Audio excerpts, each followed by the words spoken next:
I recently met up with some friends at this unique little place located on the corner of Elgin County Road 2 or Pioneer Line and County Road 103 or Furnival Road in Rodney, Ontario.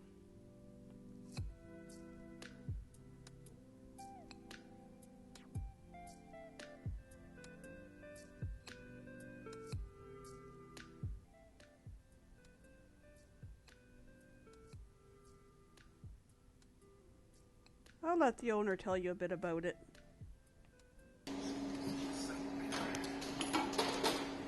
So I get you to tell us a little bit about your business and... Absolutely. So my name's Dave Cook, and my company name is Cook's Custom Metal. I'm really well known in the area for creating hammered 3D look metal art. So a lot of people do produce metal art. It looks something like this, nice little monarch butterfly. The difference with us is that we're into something called goldsmithing. We also do some blacksmithing. But we'll take this, which would normally be sold in most places like that. No offense to them. It's a beautiful little monarch. But what we like to do is use the hammer, and then these are old farm barn boards, and so they have a lot of texture and things. And the idea of using this as opposed to being on a iron anvil, as you see over there, was that the wood will have gives. So when I strike it, see there's a hole there, whereas I did that on the metal anvil, it won't be there. The benefit of this is metal reacts really well with it. It almost springs up, and it'll make it look like it's more 3D and more alive. So what we'll do is I'll kind of hold it at an angle, and I'll probably strike it about 3-4 times in here, and then we can look side by side. So with those 4 strikes now, you have almost a fully sculpted butterfly wing. And then it just kind of breathes life. And then when you paint it, and we could have done that in reverse, then it would billow out the other way. And so some pieces we do that. But when you paint it or when you buff it, then you can highlight these hammer strokes, and you can obviously tell that every one is handmade. These will be done probably, like there may be half a dozen be the same. There might be one with 3 strokes, there might be one with 4 strokes. And this is one of the beauties of life. So we'll just finish this off quickly. Often the small touches, so we'll see. You don't have it, but it's soft enough where, you know, taking the time to bend the antenna, give them some life. It's hard to bend that one, but a hammer will do it. A little persuasion. Yeah. And then so you can kind of see the difference there. And then once they're sanded, then it really shines because they sparkle. And then maybe on the way out, you could check out the butterfly display that we made out of these. And, I've seen those are beautiful. Yeah, thanks for popping in today. You want to tell us a little about the coffee and chocolate side? Oh, coffee and chocolate? Oh, okay. Well, that was my previous life. In my previous life, I was a coffee roaster in London, Ontario. We had a fairly sizable coffee roasting operation. We still do. My son and my brother-in-law run it, called Fire Roasted Coffee. And so, what is this? 17 years ago, I started roasting coffee. So this company is actually, you know, it's hard to believe, but we're all getting older. I never dreamed that we would have a company that's approaching 20 years old, but we do. They are on Amazon. They supply University of Western. They still have a cafe in the market at the Western Fair in London.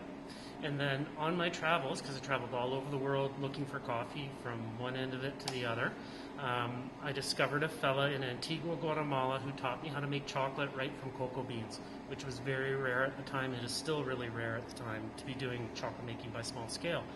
And so when I came back here, it wasn't really prevalent in Ontario. There might have been 1 or 2 people doing it. So I started a chocolate company called Habitual Chocolate. And we ran that for a while, and then I sold that off. It's still operating in Woodstock, Ontario. But what we do here, we moved to Rodney to slow down and take a more hands-on approach to things. So I really focus on being a metal artist. Michelle works on the coffee and the chocolate ends of it.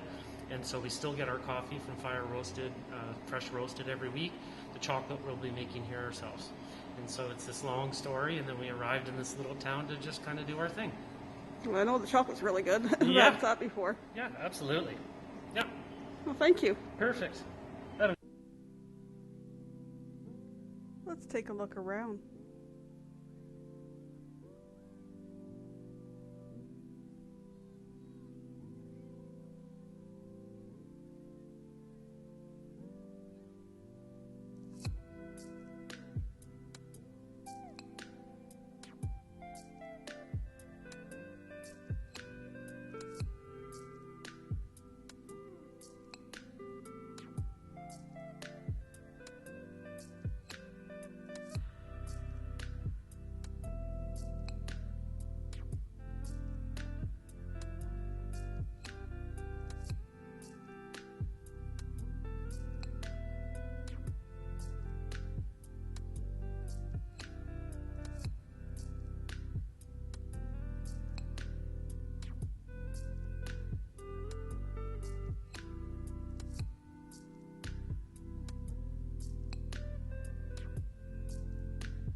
They have the Wild Goat Cafe here and Beach Club at Port Glasgow Marina.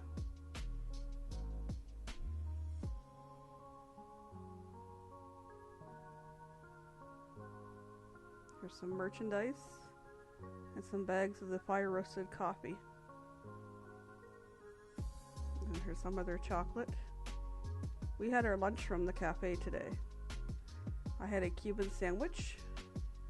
This friend had potato soup and a garlic roll.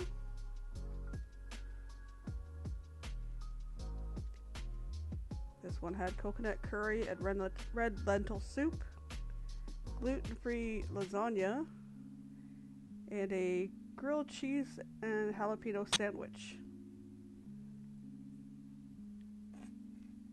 Let's take a look at some pictures of the rest of his work.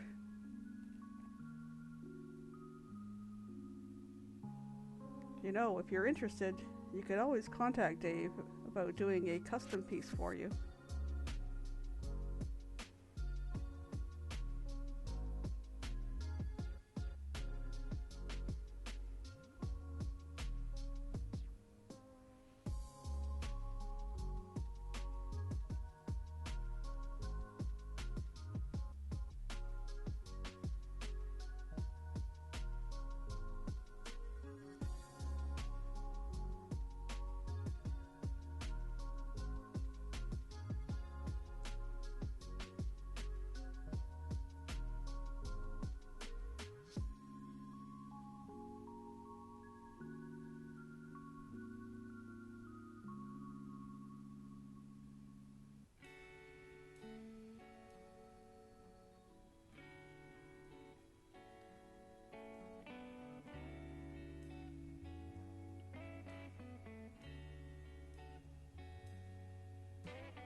This bear is huge. I'm 5'4".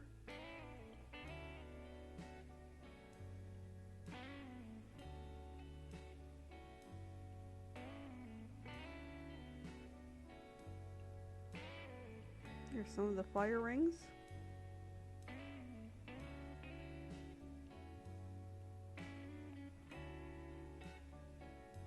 My friend bought this Volkswagen, and they also have one of their weather vanes. So if you're interested, contact Dave here or check him out on Facebook or Instagram. I'll have the links in the description. Thank you for watching.